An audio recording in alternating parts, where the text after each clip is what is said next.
Welcome to the Meeple Syrup Show. We're on episode, what is this, 122? Yeah, 122. Wow. And we're doing a little 2017 in review. I'm here with a few friends, fellow hosts. And so, Sen, why don't I pass it on to you to kind of say what the show's about? Oh, well, yeah, sure. Today's show is actually kind of a special one because after 122 plus episodes, so we've done 122 official episodes, but there's a whole bunch of other stuff that goes on behind the scenes, and I'm just cutting a box open, and a bunch of other stuff that happens when we do after shows. There's really more than 122 episodes. We have something like 250 odd videos up. We are actually kind of sad. We're sadly saying goodbye to Daryl Andrews today. Yeah, it's after 122 episodes, Daryl has elected to make a change in his life, and this is one of them. Daryl will be leaving the Meeple Syrup Show for the next season, and who knows what's going to happen after that. But for the next season, Daryl will be doing some other stuff. Daryl, tell us what you are actually going to be doing. Yes, please. That's a good question. I knew I just need to shift a few things around and take on maybe a few less responsibilities. Some changes in kind of my work schedule and flow happened kind of a few months ago. I was looking for work and just recently picked up some freelance work, and so I know I'm going to be real busy for the next couple months. I just got brought on by Bezier Games as a developer, so I'm specifically working on the Ultimate Werewolf Legacy game, co-designed by Ted Elspach and Rob Davio. So I know for sure the next couple months I'm going to be overwhelmed by werewolves and villagers, and need to focus on that. And then who knows what's next? But I just thought it was probably time for me to pass the baton, say thank you, and step out of the way for the noobs. Who's the noob? Well, I think we got two, really. Yeah, kind of. There's that Jesse, the newish guy. He is new, but he's not new because he was involved even from the very, very beginning. He was involved in weren't you involved in the very first show, Jesse? I was involved in the first not show. The tech test. Yeah, he's from the pilot, guys. Yeah, he's from the pilot. He's from the pilot. And Jesse is obvious. Anyone who watches our show knows that Jesse pops in all the time. So thankfully, Jesse's sliding into my role, and then Erica, if you've been watching the last couple of months, has been the noob as well as a host. So I'm very thankful. There's great people in place to keep the legacy going, and it's been an amazing ride. Yeah, and you know what? Jesse also helps to raise up the beardo factor a little bit. I'm not succeeding. Yeah, I have to keep this. I have to keep this now? That wasn't in the contract. That's your trademark signature now. I thought I specified no beards and no hats. Well, you actually have to live up to Dylan's beard. Oh, God. That's not possible. Impossible. Oh, all right. Well, let's get this started. We had decided that we were going to send Daryl off with a nice, big, rousing show about Daryl. We're not going to roast him because, we're not mean enough or smart enough to do that. Yeah, really, it takes a lot of effort and intelligence to actually effectively roast somebody without just calling them a dummy head, right? So we're going to ask Daryl some questions about this year. We're all going to discuss them, but they'll be poised towards Daryl first. So, Jesse, why don't you start off with those questions that you and Erica had discussed to give them? Yeah, so since we're thinking about 2017, I thought to start with a nice, big, design-focused question. What game that came out this year did you find had the most innovative design or innovative mechanic? Oh, wow. Innovation. Innovation's tough because everything kind of feels the same. It's just kind of mixed ingredients. I would probably give innovation to what's that dice game? Dice Forge? Is it with the Oh, purple? where you pop them off and put the next And you pieces pop them on? off. Yeah, and it's got that purple kind of crystal on the cover. Yeah, that's Dice Yes, Forge. that's Dice Forge. Yeah, so Dice Forge, I would say that. And although, yes, there were probably 3 or 4 games that used the modifying a die, in different ways, and I would probably give credit mostly to Stephen Glenn because I think he was really the first with Rattlebones to do it in an effective way. I think Dice Forge just managed to really make it kind of like really great for the hobby. It was an example to me of like a really well produced game that does it really easily. You don't even need a tool. It was just like they streamlined it all, made it feel like you're clever and still kind of build off this idea of building your dice. I'm also a sucker for dice, so anything that does dice in a different way. So I would give it to Dice Forge, and hopefully I bought enough time for everyone else to be able to come up with their answers to innovative game of the year. It's so hard. I love those dice and Dice Forge, though. I have to say, there's so much. That's like Lego fun. Sorry, I got giddy for a second. Oh, that's cool.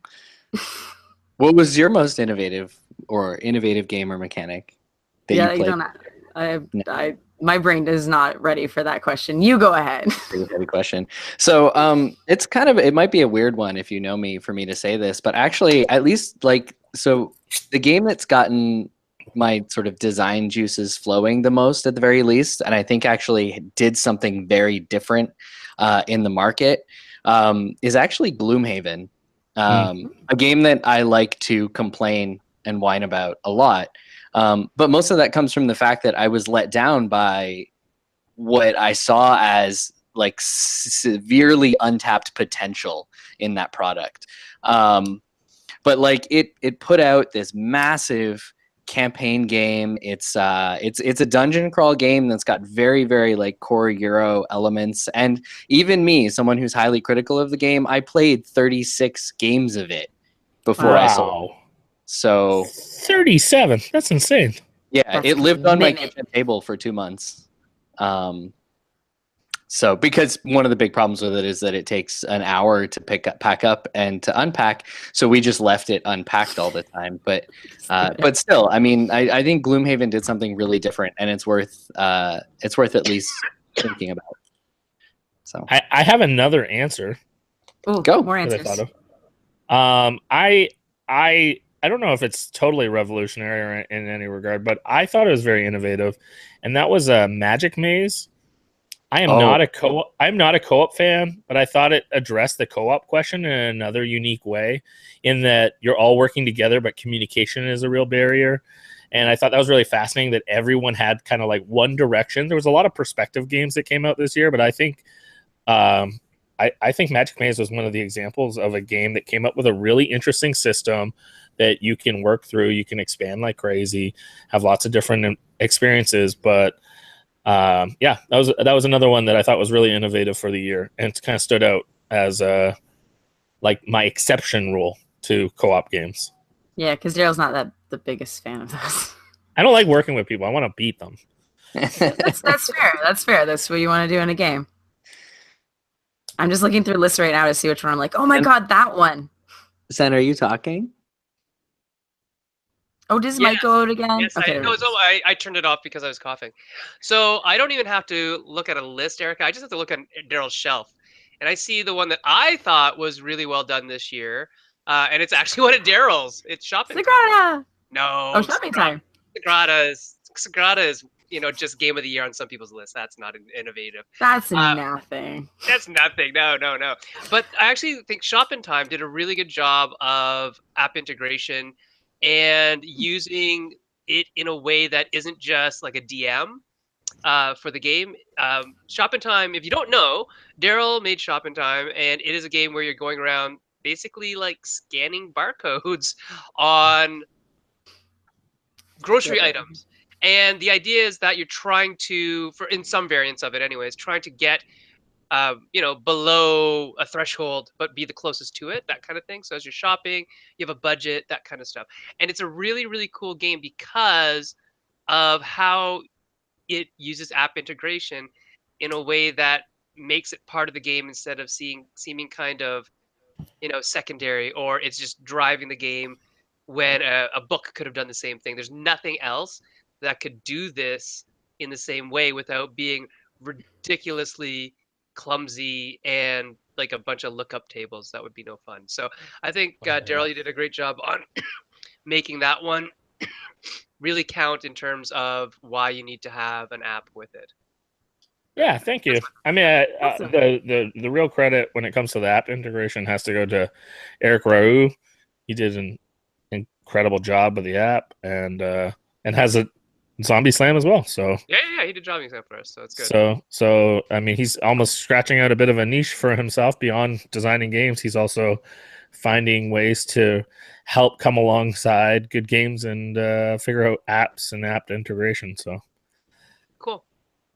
Erica, if you don't have an answer, you can come back later. You can ask another question. I'll come back later, but you know what I was thinking is because it's why I think it's hard to pick out some stuff. You're almost like cataloging, like, oh my god, what came out this year? Because a lot of stuff has been coming out, right? So maybe one of the things we can also talk about too is kind of like what are some of the trends we're seeing? Because in my head, it's funny. I kept thinking, I'm like, there are a lot of similarities to some of these games I'm running through in my head right now. That I was playing this year, and then I'm like, well, then is it innovative? And that's where I was getting stuck because I was like, well, did I see the same game kind of a couple times? So what kind of trends were you guys noticing coming out this year? Daryl, let's start with you. Oh yeah. Yeah, well, I mean, one which I mean I'm biased to bring up is Legacy. I mean, obviously, I have Legacy on the brain because I'm talking and working through thinking through Werewolf on a legacy level, but I think there's been just continued growth when you look at something even like Pandemic, or I haven't got to start it yet, but I picked up my copy of Charterstone, and again, that's another example of people doing legacy in a different way with Jamie Stagmeyer using his interpretation. And I think in general, like even just different ways to integrate like kind of a length or a narrative in a different way, kind of campaign mode kind of thing, is just becoming more and more expected. That I think we've seen some great examples. And I think the analogy I read earlier today, and I can't remember who said it, so I can't give them the credit, but it was on Nick Little's Facebook wall. Someone commented about describing legacy as like a novel. And so a lot of games are short stories that you can keep coming back to, but a legacy is like writing it like an act-length novel where you grow through the story and tell a different narrative. And I think that's a trend that's growing, that a lot of games are kind of trying to tell bigger stories and different types of stories. Well, let's go look. 1 second. Yeah. It's Paul. Paul Peterson said that. Thank you. My answer to this is that a legacy game is not about creating a repetitive experience. It's like writing a book. Most games, we can't see this, Daryl. Most games are about writing a great short story that the player can enjoy again. I don't even know what it said. You shouldn't care. Okay. A legacy game is about writing a novel that the player can experience as it starts and builds over time. 4 likes. People are liking what Paul's saying. He's a pretty smart guy. I love Paul, so it does not surprise me that it was Paul that resonated with me. But I really think that's a trend that's in motion. Yeah, oddly enough, Jessey and I were just talking about that today, in fact, in terms of narrative engagement and all that kind of stuff. So, I don't know, Jessey, what do you think? Is legacy the big trend for the year? Is there other stuff in there? The big trend for this past year?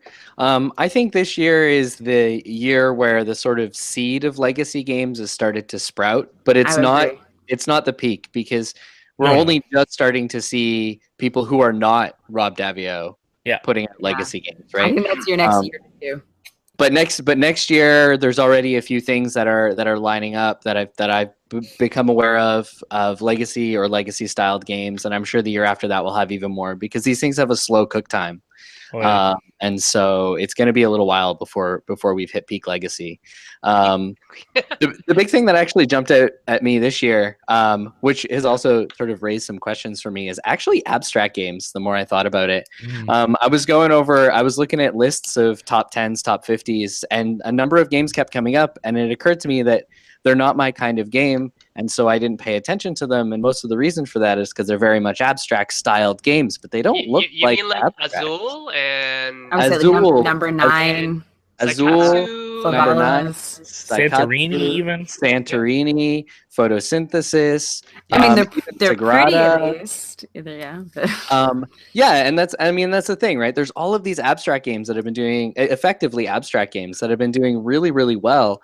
And the big thing that makes them different from what we've traditionally called abstract games is that they use color. They have a theme. They have a Yes, theme. And they have a theme. I'm gonna give you all out there in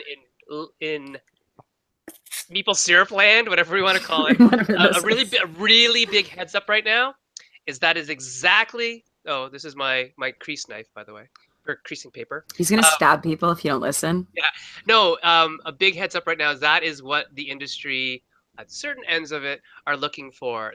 When we talk about abstract, they are looking for that abstract that crosses the line into thematics, right? So it's not exactly a thematic game, but it's an abstract with theme. So that is really what a lot of companies are now looking for. Specifically, the company that maybe made Azul. Maybe they're the ones looking for it. Maybe. I'm got one myself. Subtle hint. So if you have a game that you think, oh man, this is too abstract, and the theme is really kind of just light, so is Patchworked, and that is a brilliant. That's a great example. That's a great example. Yeah. Now, I'll just ask back out of curiosity. Do you think there's any danger of like that trend has almost already come, and now like the next wave of submissions are kind of too late? Can I just say, I think there's one thing about abstract that tends to be they're very accessible. So I don't know how much you can really lose out on games that will intro people into the hobby. Yeah, at least in my opinion, they tend to be very accessible. I agree. Like a Sagrada is really that game, right? It's kind of an abstract theme, right? Yeah. I wonder, or I'm curious. Sometimes, like it's like everyone thought, oh, everyone's gonna want micro games. They're so affordable and like they're so easy to buy, and they're never gonna run out. Or roll and writes, like, oh, they're so affordable and they're easy to entry, and it's like all of those are kind of like I look back and I'm like, wow, that came and went really fast. Well, I would say roll and writes here again. Yeah, and I think there's always going to be room for those micro games, those roll and writes, those things, because people get kind of captured in the hype of it. We get to see it from a very insular perspective, where every designer that we know, which is quite a few designers, I mean, my friend list is like 2,000 people, and a good half of them are designers, right? And they're all talking about roll and writes at the same time, or 2 years ago it was all micro games at the same time. And some of us just happen to catch the edge, and some of us are behind it. I think if you're designing in that way, designing to the trend, that's maybe not the best way to go. But catching the tail. Yeah, if you can catch the lead end of it, if you just make good games, and I think just make good games, people. That's your entire lesson right there. That's the lesson right there. Game on the table. Find a good theme for it. That's another good lesson, because I think they do definitely get picked up and sold more, to the point where like Santorini's been bought by Spin Master, right? Mm-hmm. So even the very commercial companies are looking at games like that are legitimately an abstract game, but because of exactly what Erica is saying, that they're so accessible, and then they got this little gloss on them now. It's just enough. Like, it's recognizable in those old games that you played before. You're maybe used to dice, used to cards, used to whatever it is. There's just enough extra going on that you're like, I get this, but I'm comfortable with it. It's not that scary. Mm-hmm. So, Erica, did you pick a game yet for the first question? I deferred to this new topic, so I didn't have to do it. All right. Did you answer the new topic question? I can't remember. I talked about a bunch of trends. I guess another trend I really am noticing is there's a lot of 3D or tactile elements, and that's become more and more and more. People want to see that game jump off the table, and I think we're going to keep seeing that. Table presence is a big thing. I think it's a huge thing. I think the best example from this year for that is photosynthesis. I was just going to say the same thing, because as a game, it's all right, but when you see it on the table, it just pops, like literally pops off the table, and is beautiful, right? So I think especially if you look at the response at the two major conventions it released at, and the fact that it sold out instantly in 3 hours at both Gen Con and Essen with 0 reviews out. Means it's not about the gameplay. It's just about the visual. Yeah, and it's a beautiful game.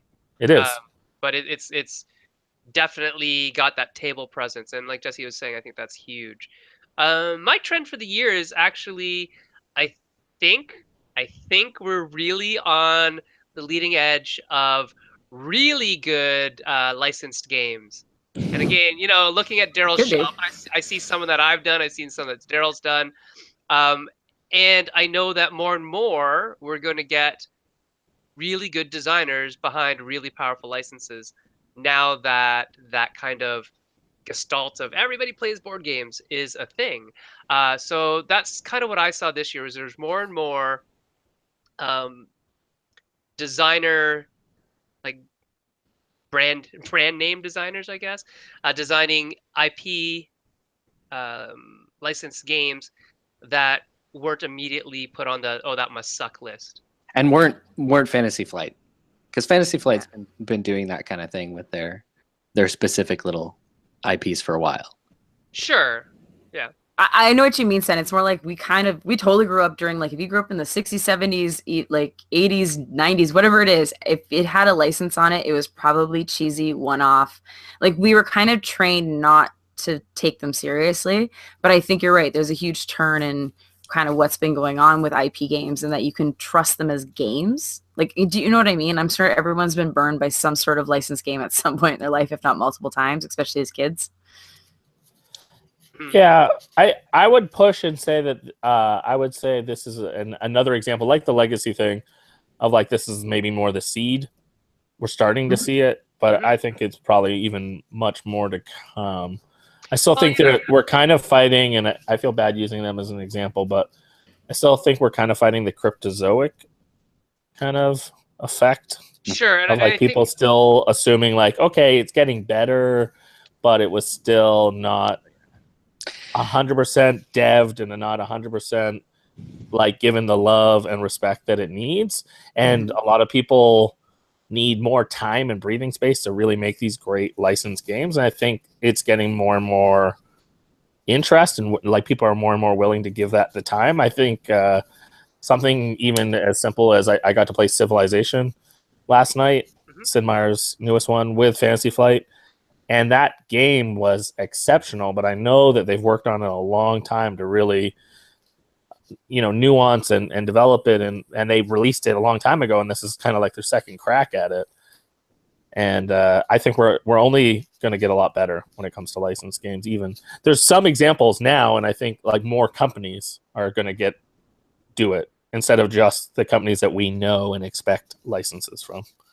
That's a really good point. I'm getting more and more solicitation from companies that have never been licensed. And I think even some of the mass companies are getting more and more involved in the hobby, and they have some licenses. So I think all that's just starting to really take off.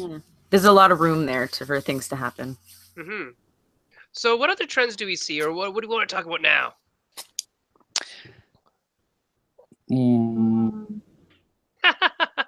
I was going to say, we kind of wanted to go back to, I guess we are going to have more of an in-depth discussion on Legacy if you guys were interested, but I don't know if you want to go back to that. We can do that, yeah. Because you're kind of identifying that as one of those really big things that, I guess it's almost a love-hate, which is interesting. It's a big discussion on that. Kind of even going back to that Facebook post you were showing, I think that Nick put up, that it's like the idea of either people looking at it as that genuine experience, that it's a one-time thing, like almost getting to see a play or something, but it's so unique and individual to you. And other people are like, well, you basically made me ruin my game, so I can have to throw it out. Thanks a lot. It's really interesting how different those two camps are. And I think that ties into even just some of the escape room games or different types of games that are coming out that are more about experiences and not necessarily the standard game that, repeats itself lots of times, or you have lots of variables so that it's so different every time. And now I think we're seeing more designers address the question of maybe the most important thing isn't about variability. Maybe it's the journey. And I think there's a lot of different people kind of tackling what if a game didn't have to be just very variable or very flexible to be replayed.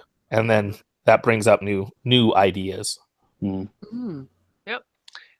Jesse, there's a couple things that we've been talking about lately with Angelus and other people about the risk of legacy. Haha, not risk. Consumerism and Wah, wah. environmental footprint. Yeah, so the consumerism, overconsumption. Can you speak to that while I go find Angelus's stuff? Sure. He put up a post about it on his blog if you're gonna go look for it. So there it is. Yeah. Yeah, so I mean, one of the sort of concerns that I have about legacy games as they become more and more popular is that these are products that are created to not be reused. And so more than even any other board game previously, they are in some ways contributing potentially a lot of waste. And I had this concern after Pandemic Legacy Season 1, and I still had it when I finished Season 2, because I sat down and I looked at the pile of parts on my table, and to me, those are parts. I have something to do with those little bits of plastic. But to anybody else, those are going in the bin. There's those little bits, like the plastic can't be recycled because it's the sort of thin, cheap plastic, and I'm not even sure if the cards can be, because they've got a film on them for scratch off. And so, I mean, if we're selling tens and hundreds of thousands of copies of Pandemic Legacy Season 1, that's hundreds of thousands of copies of games that are on a short road to the landfill. And so, I mean, that's something that worries me, or that I'm concerned about and thinking about. And I really hope that publishers start thinking more, especially in the domain of legacy games, about what's happening to this when people are done with it. Oh, yeah. I'd love to jump in on this. There's two. I love the concern and the question. I hope publishers are going to continue this conversation. A couple of things that I think are variables in the conversation. One is, my experience so far with legacy games is that it's actually replacing a quantity of games. So for myself and the play groups that I play with, when I play a legacy game 12 times, that's actually, sadly, most of my groups, we would have played 12 to 24 different games in that many gatherings, and the amount of consumption would be much higher for our types of playtest groups that I'm with, playing those kind of games. So I think that's one major factor. Two, I look at actually legacy more as a concept of expansions. So again, when I look at some of my games and how significantly ridiculous the expansion boxes are, I have a closet full of expansion boxes because I have a friend who gave me all his expansion boxes. I had to make 2 trips of my car because I couldn't fit them all in my car, just the boxes for expansions. So again, I look at that as we're seeing new solutions. Another sorry, I have a third point, is Charterstone has this interesting thing, which I haven't played it yet, but they do have, I forget what they call it, but it's kind of like a reset pack. Yeah, that's what Matt Bono 1 is talking about right now, that apparently it's replayable, which is why she bought it instead of other so games. There's an extra pack. And also I would point to even things like Risk Legacy. Risk Legacy wasn't over when you unlocked everything. Actually, it was just like, that's your board you're building off of, and it was still like this ongoing story that you get to tell. You just unlocked certain rules and you unlocked certain components, but it was still a resource. Like, it was still a game that you can continue to play forever. So I think those are some of the ways that some designers are addressing when it comes to legacy, that you could still do legacy while still having a product that people could play forever. It's not just disposable. Right. Yeah. It's just evolving. It's not necessarily disposable. Yeah. Good. Okay. So let's see. There's a couple other questions that we have. Dave Tomei asks, what is our 2018 convention schedule? What are the 4 must-attend conferences, conventions in 2018 for game designers? What do we think? It's a good question. Erica, what do you think? Where are we going this year? I guess it depends on, do you want them to be all business, or do you want to have some fun too? Well, okay. What's your top one for business? I would actually say there's a few that I look at as business. For sure, I would say that Gen Con is business. You're not going to be moving much other than you're running around meetings, all that kind of stuff. And apparently the dance clubs there really suck. Oh, it was awful. Hey, I will go find fun. Anyway, yeah, it really is. I would say that's a working one. I think Origins borders on that too. I think it tries to have a little bit other stuff going on, but it's so competitive to what maybe you're trying to book or who you're trying to see, that it's just the larger they are, the more I think this is likely to be those working cons. Whereas there's other ones where you're like, you still can meet publishers, you can get possibly even meetings on the spot, play games, and that would be things maybe more like Dice Tower, or maybe a bit more like BGG or something like that, where I feel like you actually do have some downtime. You have that time to sit down and be more social with people, or even get a full playthrough of a game with a publisher rather than, hey, here's an overview of this. What do you think? Mm-hmm. Now, Daryl, are you going to Toy Fair this year or Chai Tag? Either of them? Yeah, We're going Toy Fair. Toy Fair. To New York? Yeah. Okay. Toy Fair is a working one too. Oh, 100%. Yeah. Corporate. Yeah. I would definitely say of my 4, New York is a significant one, not necessarily for signing, but for at least networking and building relationships with a different type of publisher. I think that's really important for anyone who wants to work with that kind of crowd or work with those kind of games. And I think the hobby publishers have mixed feelings about their presence at New York Toy Fair, but I definitely think that there's a lot of toy makers and slash board game makers that are very interested in meeting designers, and they have small Rolodexes compared to the hobby when it comes to designers. So I think that's really important.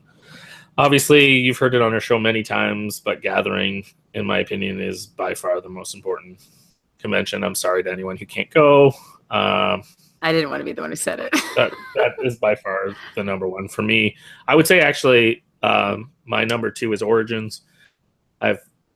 Reflecting back on what I've signed easily 25% or more of my games because of Origins. So Origins is huge. And then the last that I would say is that if you can get to Europe for anything, Essen, Nuremberg, something. There's other cons, etc. I think that crowd is really hungry to connect with North American designers, and they're pretty well connected when it comes to like the European designers, but they are so busy when they come over to Gen Con that they can't really do business. So if there's any way that you can go to them, I think European publishers are very interested in connecting with North American designers, and especially story heavy or party heavy, fun games. That's what they're looking for. Yeah, it's interesting. They have a whole different mentality to what they're looking for in terms of categories, but it's good. Jessey, which ones now that you're in America, Jessey, what conventions are you planning on going to? Yeah, that's fun. Not the ones. It makes it so much easier. Well, it doesn't. I won't get into it, but it's actually going to be more expensive for me to convention now. I mean, I've always been pretty small time about this. I very rarely get to go to conventions because I'm an academic, and convention season is also conference season. So I have a very tight summer schedule. I will actually this year be traveling, I think, continuously from the end of May until the beginning of August. So I have to be very choosy about my conventions. And so for me, the 2 big ones, at least that I've been to, is Origins, because I actually find that one really fun. There's a lot of opportunity to just sort of hang out with people, and everybody's keen to do that.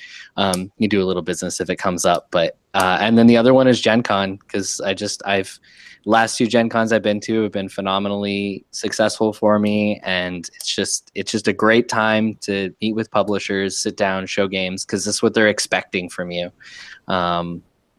And everybody's there, so it's really easy to fill up your schedule with a lot of different meetings. So if you can only go to 2, like me, Origins and Gen Con. Yeah, I'm gonna add a couple more that we haven't talked about yet, just because they happen in Canada. So the the Shut Up conference in Vancouver was really fun this year. It was great. It was very small, but it was intimate, and sometimes you just kind of have to go unwind, right? You can't always be business.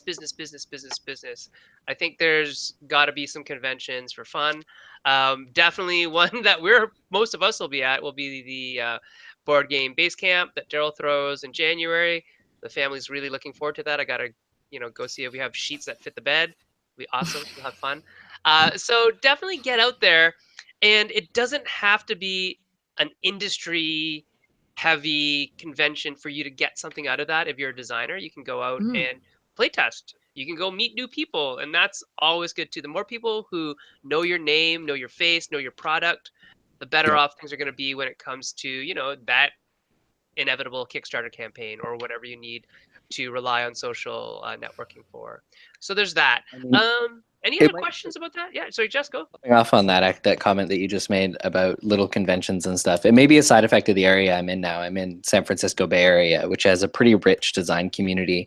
But there seems to be like a small convention every month or so, starting in January, and every single one of them has an Unpub or Protospiel presence. Yeah. So look at what's happening near you. And I wouldn't be surprised if those conventions don't already have some kind of designer-oriented component that you can get involved in. And if they don't, that's an opportunity for you to start growing a community around you relatively locally. Yeah. Those kinds of things can be really important because while conventions are really great for hanging out with publishers, your games get made because of your ability to connect with other designers and to connect with playtesters. And so finding protospiels, unpubs, micro versions of those kinds of things is really important. Yeah, and I will give 2 shout outs right now for Proto.to in Toronto. It's been great. Pam's event is wonderful in its like 3rd incarnation, I guess, this year. And then Breakout Con, which will have a Proto.to part to it, but Breakout Con in general is a nice one because it mixes a lot of the stuff we all love in terms of role playing, tabletop, miniatures, all that kind of stuff. And it's local. So, you know, think global, but, you know, maybe start local. If you can't travel too far, there's got to be something close to you that has all those necessary things. Yeah, I was going to say, it's a good hint for most people who are just starting out too, is that there are still, you know, small publishers at some of these things, and this might be your first chance to actually get to talk to somebody about this kind of thing. What are they looking for? Just before you scare yourself by jumping in maybe in a deep end somewhere, right? You can kind of see what those relationships will look like, or, you know, you can pick their brain a bit about what would it take to get your game in front of more people. Right. Oh, let's go to Stephen Sauer's questions, just because they're show related. So Stephen is a guy who we all know. We've all talked to him, played games with him, played his games like Sherlock Holmes. Daryl's designed games with him. Stephen asks, Daryl, who's the favorite guest you've had on the show? Oh, you gotta have favorites. Favorites.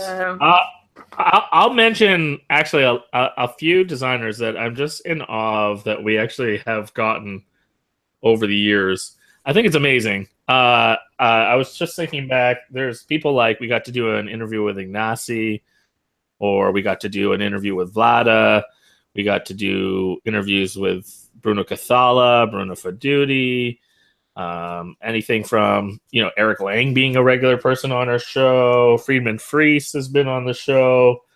But the funniest one, looking back, and I think I've said this in other episodes, is I think back, so our episode 8, we had Matt Leacock on. We were doing an episode on co-ops. And the other guest we got on, we did not know. We contacted out of the blue. This person said, absolutely, I'd love to be on. And then they were like a shadow. The entire interview was super dark. It was super mysterious and ominous. And it was John Gilmore. I was going to say they're witness protection. Yeah. No, it was John. It was pretty funny. It was totally John. I mean, I go back, and every so often I just watch that episode and laugh. Just because it was just so funny that he was in the dark the whole time. So it literally looked like we were talking to like a dark room. But it looked like he was the Unabomber. Like, yeah, it was totally dark bunker somewhere.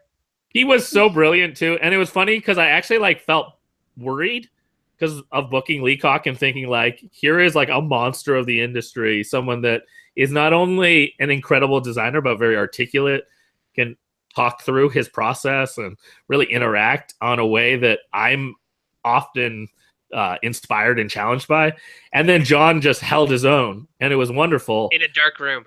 In this dark room, and just had really great, profound like experiences and stories to tell and wisdom to share. And then the other thing that was just the best possible turnout is from that we built a great relationship with John and the whole crew. I mean, the joke is it's like the Jontourage, but there is like an amazing community of designers and playtesters that are in the kind of like Ohio area.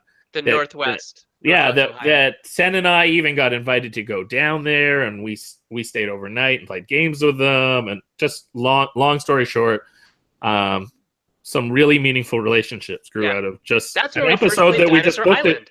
We just booked a guy because he had a game called Dead of Winter, and it was starting to become popular. Yeah. And it was John. Yeah. That's awesome. Erica, what about you? I know you haven't been on the show super long, but who has been your favorite guest so far, or guests from past shows that you have watched? I don't know. That's a hard one because I hate ever saying anyone's name as a favorite because it makes me feel like I'm going to make everybody else feel bad. You're making every other person cut. Yeah, you are. Anyone's name. See, Daryl knows me well enough to know that I genuinely mean that. It's like I will like hurt everybody else by saying anything. Yeah. Okay, which episode did you enjoy the most? What did you find the most engaging?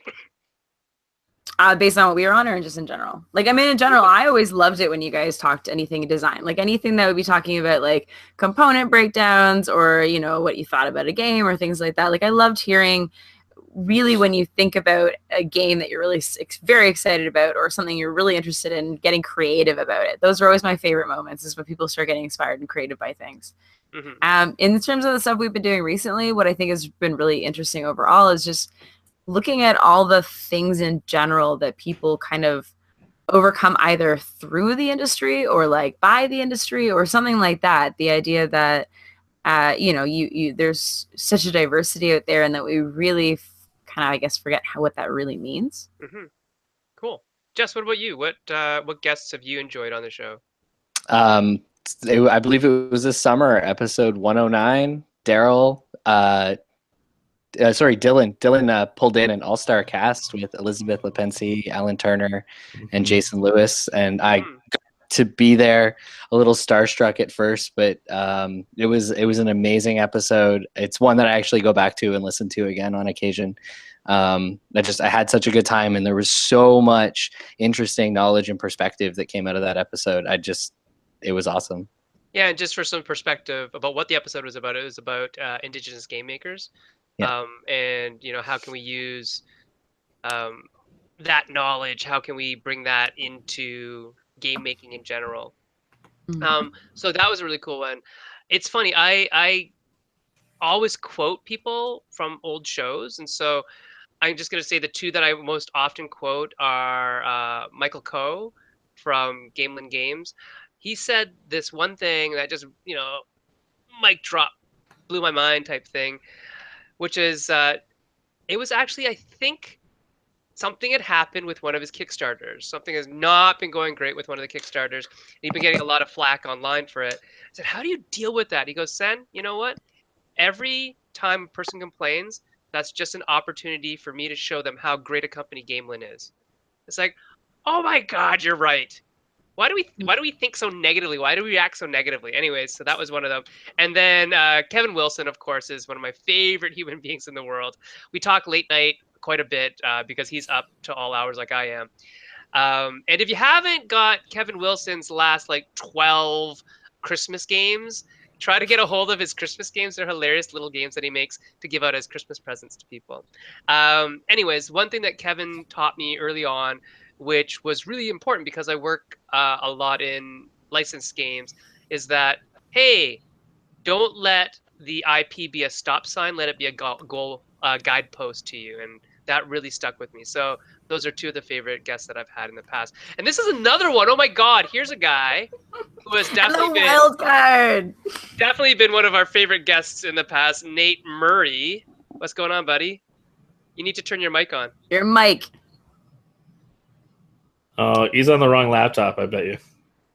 Oh, it's Nate with the micless laptop.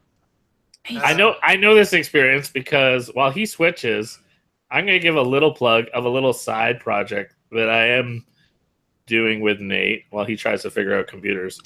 But I wish the graphic was ready, but Nate is, I don't know how much I can announce for Nate stuff. So Nate's doing a bunch of cool, interesting things. One cool side thing that he asked me to do was to record a few quick interviews with designers about board game pitches. So we did a few just test ones, and we're just going to have a little side quick videos every once in a while called Tabletop Hustle.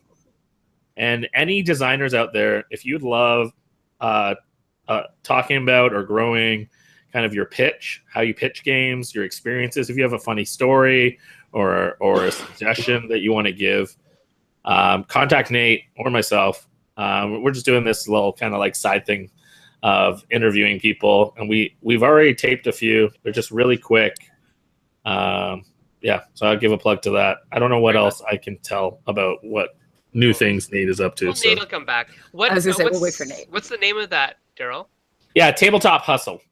Oh yeah, that's been in the works for a long time.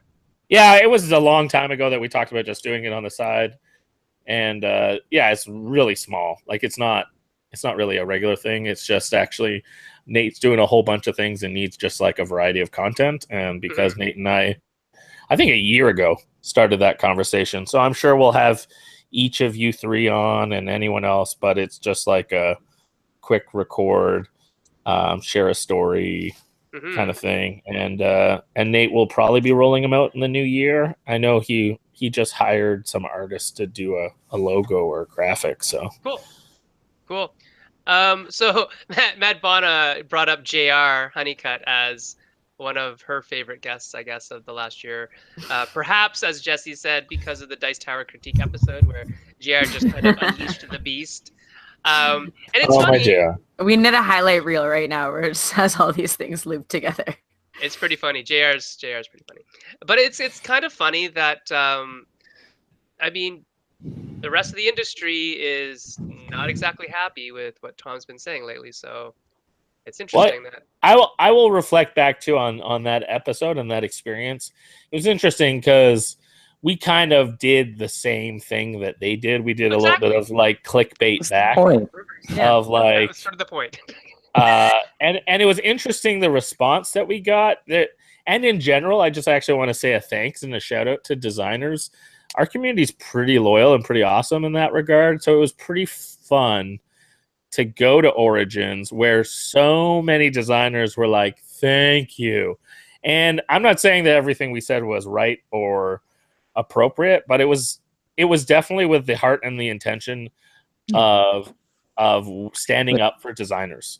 Yeah, and look, oh, sorry, what were you gonna say, Jess? I was gonna say, I mean, look, you shouldn't feel bad about flipping the script back at Dice Tower because they play the role of media, and if they're gonna play the role of media, then they need to realize that there's certain responsibilities that go along with that. Yeah, there's accountability, right? Well, there isn't. Well, there should be. That's what I'm saying. Right. And that people listen. Yeah. Oh my God, Nate Murray's back. Okay, can you hear me now? Yeah. Oh, you're on your phone. Yeah. The only choice. All the 3 laptops sitting right next to me, and the phone's the only thing that wants to talk to you guys. That's okay. That's all right. So, so what do you think of that Daryl guy, Nate? Daryl is, I had to jump on and say, hey, I caught him announcing Tabletop Hustle, which is exactly what he said, 15 to 20 minutes of just kind of BSing about our history and sales and how it applies to gaming. And I think it's funny because Daryl's the perfect guy for it.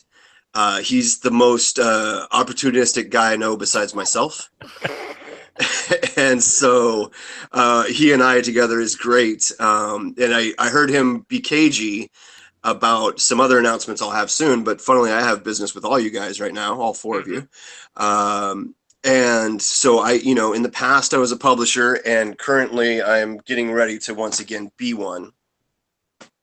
And I sat with Daryl and I said, okay, man, here's exactly the line of games I'm looking for. I want, 2 very specific paths. Exactly this. This is all I'm considering. And Daryl goes, okay, here's the first one. It's a boat game about selling fruit. Which was directly like if my 2 things were a 7-10 split, he railed right down the middle, and then just proceeds to like Gallagher pull games out of one trunk, do a bit, put them into the other trunk. But did he smash them with a hammer? Yeah, I'm sorry, not Gallagher, Carrot Top. Carrot Top has like just chest of props. Yeah. This is Daryl pitching games. He just rolls into your booth. He's like, all right, I got this one. No, you don't like that joke? Okay, it goes over here. I'll go to the next one. He burns through, I think, 10 games, and he's like, wait, I got an idea. And it's a game that goes like this, and you go like that, and like that. It's just out of his head. And so that's the funniest thing about him is not taking no for an answer is extra special with Daryl, because he's just going to go on, plow on through with it. Yes. But I think the nice thing is normally something hits. And my second funny moment about Daryl is even when he tells you one of his games sold to another publisher, I tend to go, yeah, no problem. I'll wait until they read the rule book, and then it'll be back on the market, and maybe I can pick it up. Oh, that is a good one. That Daryl's like, yep. Yep. Yeah, it's pretty funny, Daryl. Not to roast you too bad, but you got a reputation for rule books. It's pretty funny. The worst part is now people are hiring me to be a developer of rule books, and I'm like, don't you know my reputation? Yeah, developing and writing rule books are two separate things, buddy. You'll be fine. Yeah. Yeah. Luckily, we're both big picture guys, so cheers, Daryl. Yeah, man. Thanks for stopping by, Nate. If you want to stick around, that's cool. We'll ask some more questions. Thanks, Nate. I think we're going to talk kind of what we thought about the industry here and moving forward, especially with the number of games coming out. Yeah, great question. Please ask. Yeah. How do you stand out in a crowd of 2,000 to 3,000 to 4,000 new games in a year? It's going to be a real question moving forward, right? Or how do publishers even stand out amongst this all? Well, it is so Angelus's post about consumption has some sort of rough estimate numbers of new releases, and last year's number is just a bit over 3,800. Although it was a dip. It was a dip from last year. Yeah, last year was a little over 4, but those are games in the BGG database that have the release date as 2017. Yeah, I would put out there, and I actually think Nate just kind of showed an example of it. I think at the end of the day, it's going to come down to who do you have relationships with. Because there is so many options, and publishers do get to see a bunch of good games, then they're going to end up choosing games with people they want to work with. So, I mean, even an example like Eric and I just signed a game we just announced this week with Floodgate. And obviously, I've had a really positive experience working with Ben and Peter, and it's been a really great experience. So even though that was a game that, we could have waited on and tried some other publishers that expressed interest, it really came down to relationships in both directions for us to want to work with them and for them to want to work with us. So I think that's a big deal. And that's one of the reasons you should go to these different events, and it doesn't have to be big ones, but it might be a publisher that's done one game, one Kickstarter, and you want to work with them on their second game. But just at the end of the day, focus on relationships first. Yeah. Avoid calling it networking. Yeah. It's relationship building. It really You're is. making friends, people. Come on, let's be a bit more. You're making friends. Yeah. Make friends with the people you want to work with. Friends. Yeah, like this guy here, Nate Murray. We like working with Nate. We like Nate. Nate's our friend. Yeah, no matter what company he was with, we would work with him because he's a good human being. Right? See, this is not the Roast Nate show. That's later. I agree totally, Daryl, that building relationships, making friends is probably the best thing you can do as a designer if you want your game to be published by somebody else. If you're going to self-publish, maybe it's not as important, but even then it really, really is, right? Because, and it doesn't mean glad handing, and it doesn't mean, buying off reviewers by taking them out for dinner. I think most people in this industry want very honest, very, open people who are just themselves and true.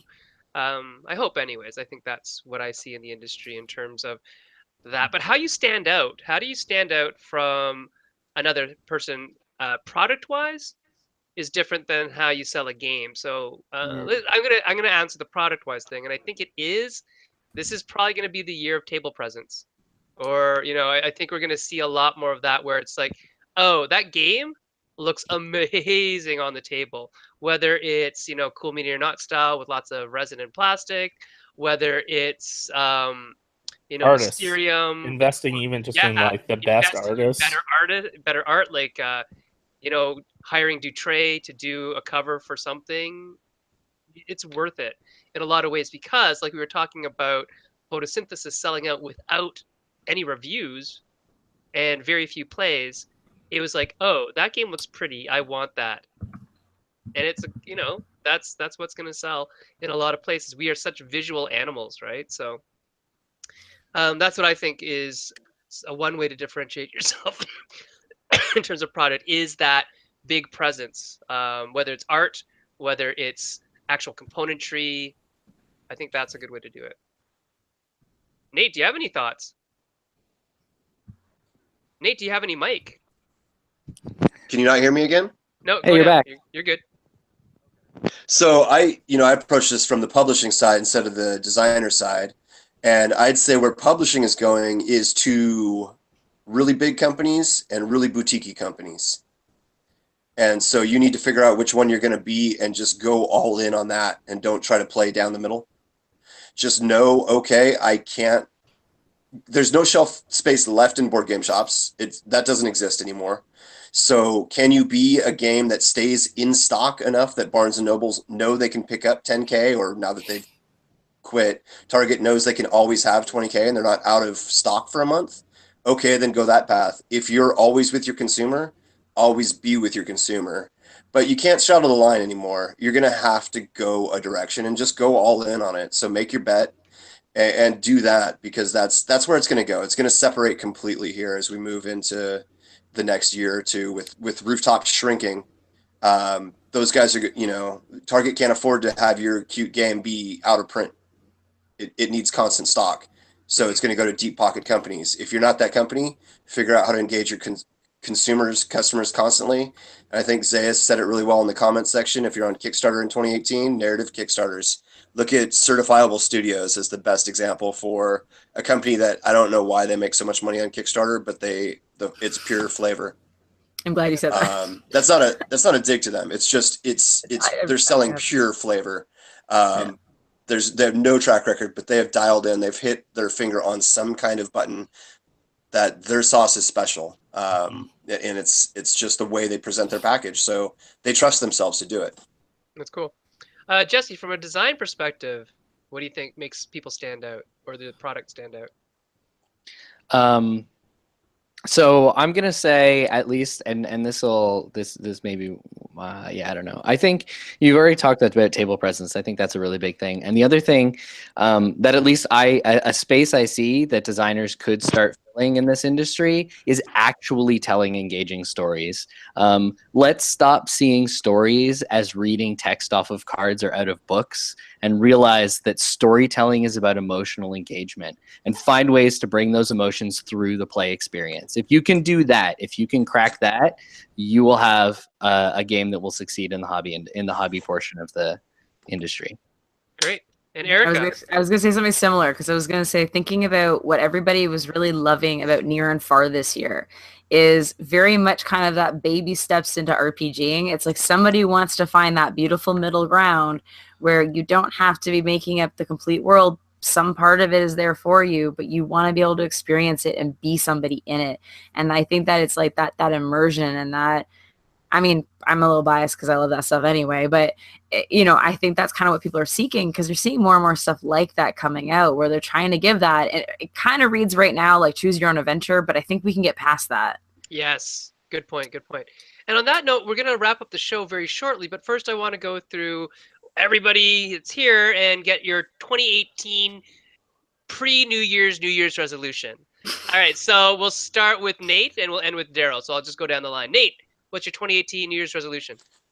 I'm going to buy a tube of chapstick, and I'm going to use the whole thing without losing it.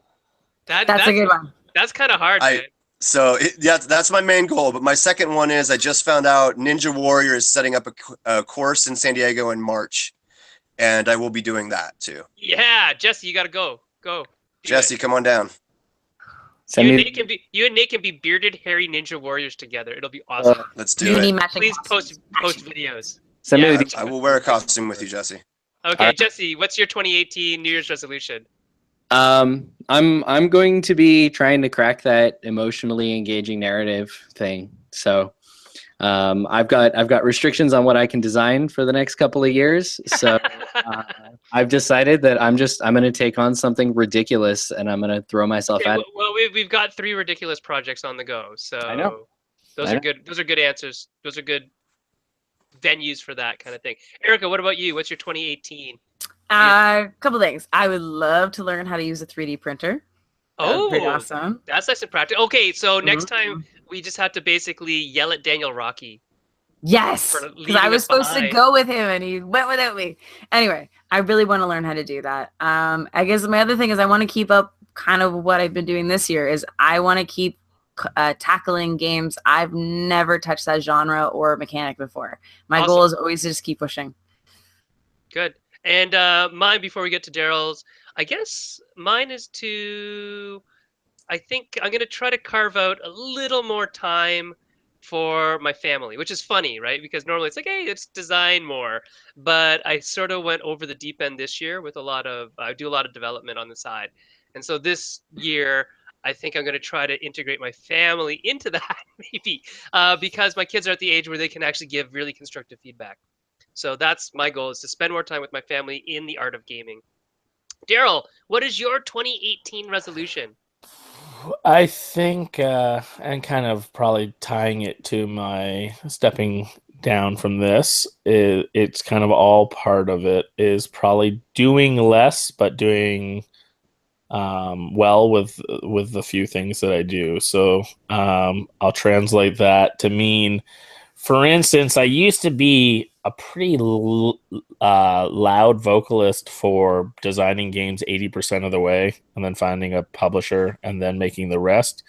And I think 2018 will be a year where I design games to 95%, still with the openness to go backwards, but to try to get games that are more finished and more present like a whole experience. And I think that takes a little bit more time and a little bit more decision making, and so I'm gonna try to do that more this year. Excellent, excellent, excellent. And Daryl, to end off your tenure as one of the primary moving forces behind Meeple Syrup, can you give the last piece of advice for 2018 from Daryl Andrews for new designers? Yeah, I mean, I've asked this question so many times, At least and 122. yeah, I mean, yeah, at least 100 times. I missed a few episodes, but I would say for me, my best advice would be actually to jump both feet in. And I realize not everyone can do that, but if you can, just dive deep into the pool of design, make relationships with great designers, seek people out that make games that you love, pick their brains, learn from people, and go to conventions, and don't be shy. Talk to publishers that you love, because it's just tons of amazing people. And from my experience of trying that, of just, jumping in both feet, I've made life-changing relationships. I've learned so much, and I really encourage others to do the same. Just jump in with both feet. I followed his example. Yeah. See what happened? And I think Jessey. See what happened? This is his fault. Jessey, did you go all in? Actually, my story is good. A good example of why you should do it Daryl's way. So I started not going all in, and I spent 2 years working my butt off, and then I pulled it together and I threw myself at Gen Con 2 years ago, and I've got about 6 to 8 games that are in the pipeline to come out next year. I'm going to go from no published games to over half a dozen. And it was all because I pulled my pants up and I dove in. Well, it's good because you were kind of funny looking standing there with your hands, your You pants should around stop your doing waist. that. Yeah, ankles. Not appropriate. Anyways, cool. Hashtag So me too. hashtag you too. Okay, Nate, you pull your pants up too, buddy. All right. So thanks very much. It's not a sad goodbye to Daryl. We know that we'll see Daryl at tons of things. Like in about 10 days, we'll see him at the camp that Justin Bieber went to as a kid. And we'll play games with him, and that'll be fun. Erica, Jessey, we'll see you guys in the new year. I'm sure I'll see you guys sooner than that. We're Well, gonna be Jessey, number 1, 2, 3 in the new year. yeah, Episode right? 1, 2, 3. Yeah. Wow, that's pretty cool. Mm. And Nate, we have to talk about stuff and things. I'm Stuff. sure. Yeah, we should talk real soon. Yeah. I got- Okay. Cool. Yeah. Awesome. So right. on that note, Meeple Syrup, we're out for 2017, and we'll see you in 2018. We'll get a schedule up, and we'll start booking guests. All right, we'll see you later. We have a new format. Ooh, that'll be fun. Woo! Exciting. Bye. Trying stuff. Bye, everyone. Good night. Bye. Bye. Bye.